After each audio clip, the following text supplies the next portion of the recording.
Hi guys, welcome to my blog. ये देखो cricket कर रहा है, करण बैटिंग ले रहा है, रुशिल बॉल फेंक रहा है और कारू फील्डिंग में ही। मैं अभी नहीं खेल रहा हूँ।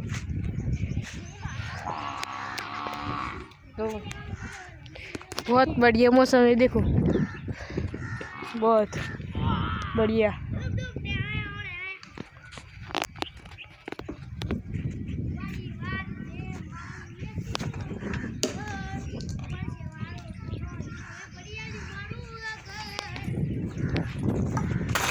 मैं गिर गई, कोई बात नहीं, चल।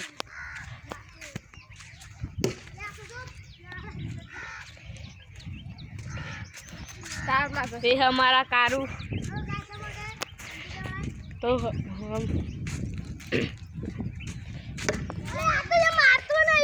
ये करण सबको पढ़ा रहा है, सबको फील्डिंग पर आए है हमारा रुचि। हाँ भाई, स्टार भैया बताओ।